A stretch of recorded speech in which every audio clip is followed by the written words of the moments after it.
Alors, on va étudier le système de l'historique et à quel point il peut être créatif et vous permettre de faire de la retouche rapidement sans devoir utiliser les calques. Alors, vous pouvez taper Vintage House et Public Domain entre guillemets et demander des images supérieures à 2 mégapixels. Donc, pas de filtrage des résultats selon le type, ça me montre tout type. Pas de filtrage selon les droits d'usage.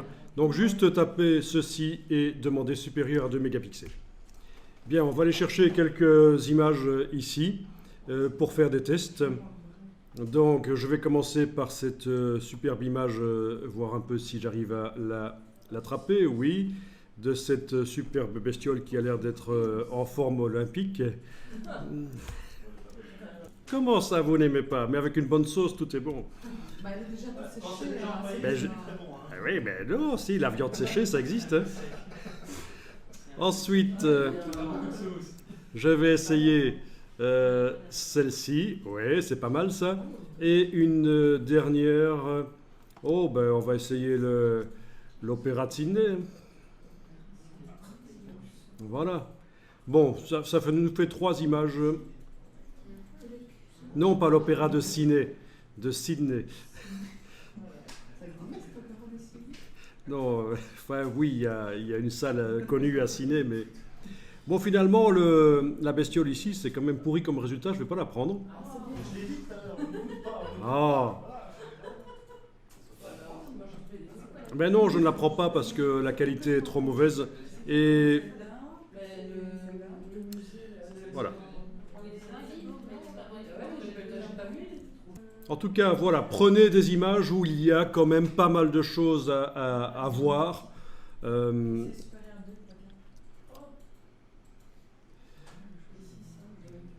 Il nous en faut 3.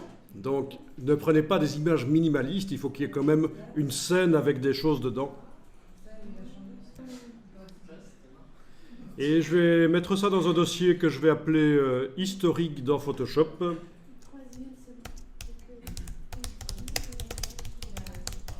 Voilà.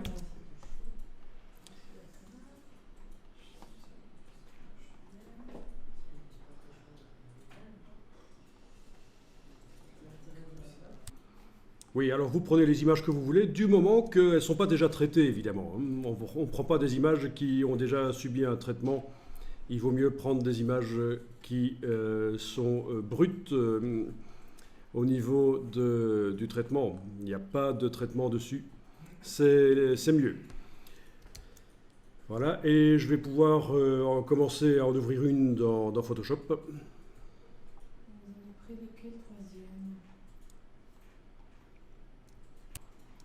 Bien, donc j'ouvre dans Photoshop.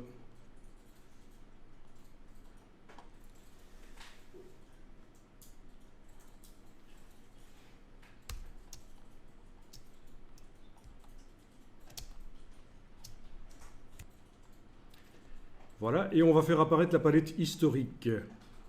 Donc la palette historique, menu fenêtre historique.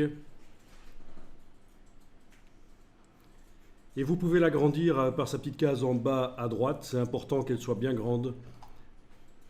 Parce que je vois trop souvent des stagiaires qui travaillent avec la palette historique minuscule et c'est super compliqué. Mais en fait, c'est certainement parce que Photoshop est trop simple. Il faut quand même un peu pimenter la difficulté. Mais non, agrandissez la palette par sa petite case en bas à droite, la palette historique pour qu'elle soit bien grande. Donc c'est dans le menu fenêtre historique, c'est classé par ordre alphabétique, c'est avec un I, H. Je rigole.